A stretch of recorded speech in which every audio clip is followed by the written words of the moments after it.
show you what I did for that, so I didn't have to mess with that first stitch getting it off the machine.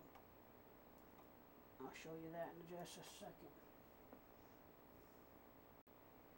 Now what I'm doing, this is a mock fisherman rib. I'm picking up 2 ladders, skipping the first one, grabbing the second one. Picking up 2 ladders, skipping the first, grabbing the second.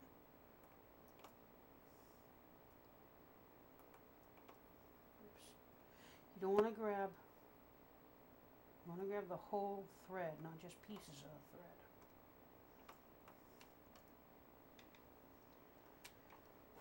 Now the previous blanket I worked on, which was my circular one, I ran out of yarn, so I'll be back with that as soon as I get some more yarn.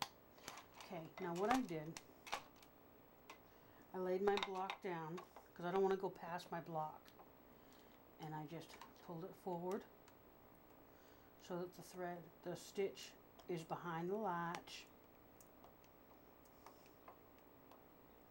I don't want it off the needle, I just want it resting on the tip of the needle. Okay. There we go. And I don't want to go past where my block is. That's why I laid it up behind the nubs. Okay, now I take my block and I put it between the nubs that I pulled forward and the green bar, and just slowly sit it in there so that the thread is still behind the latches. But all I have to do is give a little push or a tug and it releases it. And then I tug down and just release this so I can ladder it back up. Now when I get this done, I will do the soft cast off, which is kind of like a crocheted cast off. You want to make sure your work is on your right hand side because I'm going from left to right. I will put my latch tool. Now if you don't like these hanging out like this, what I've done, I have a ruler I broke into 3 pieces, 18-inch, then I broke one of them into half again, and I just set the ruler in there. And I have my other piece and just set that there.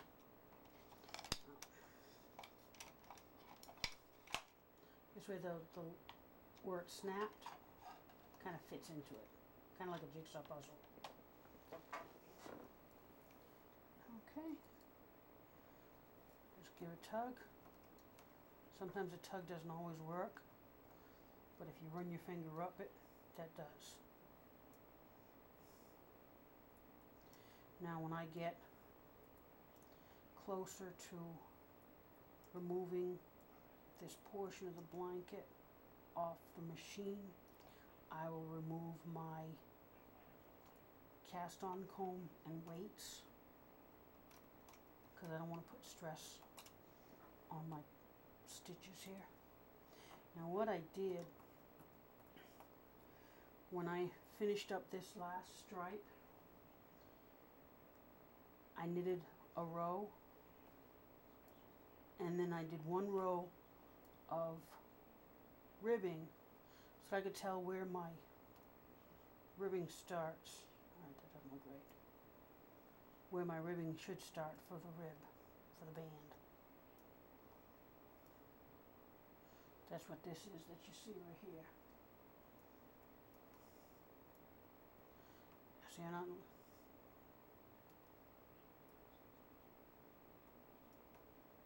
And just finish it all up.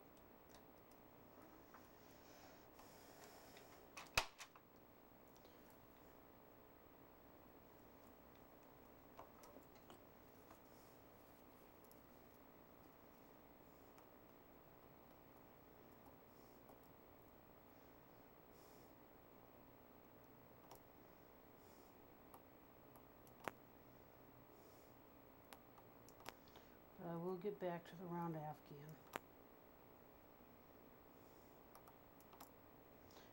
go get back to my hat that I started. And that one was another one I ran out of yarn on because I started it with scrap yarn. In fact, I may work on that a little bit after I get this blanket done.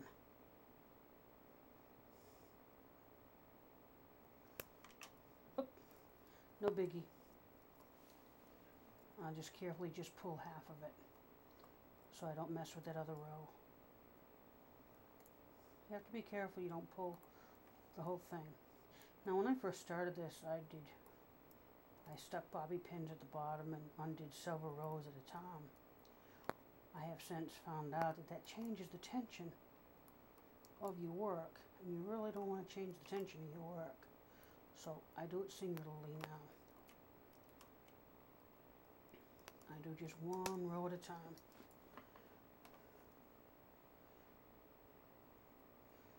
You stick your needle in.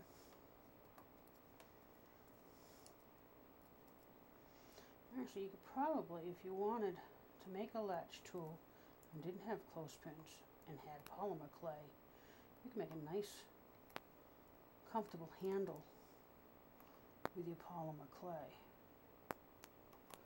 Which I may do that. I am forever dropping my tools. Alright, now remember we spoke earlier how if you got it, I should have ended up with just one, which what that's telling me is somewhere, yep, right down here, I did not pick up the correct sequence. So I'm going to go back down in my first hole, undo this, and you'll see what, kind of release those a little bit. Okay, yeah, now this should come up even. So you don't want to do too many at once. I like doing about 10 rows when you're doing the sides, so you can keep track of how many you're doing. So if you end up with one, like I did, I knew somewhere I picked up the wrong one. See, now I got two there, and that's what I was expecting. See, just one left. Now when I knitted this last row, I changed my key plate to a 4 so that I'd have a nice big stitch there.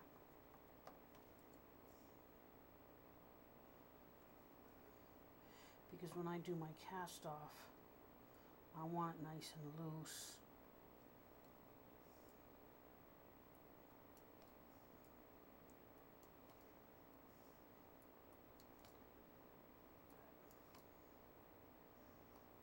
Let's see, what shall we... Now this is about halfway done for the blanket.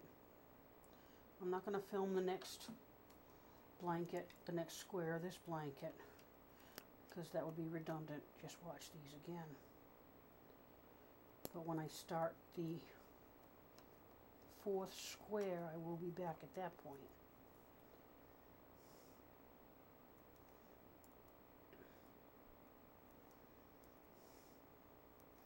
If you want the pattern, you can go to my blog spot, which I'll include at the end of this. Alright, I did it again. Right here's where I did it. Can you see the difference in the stitches? It helps if you can notice what you're doing.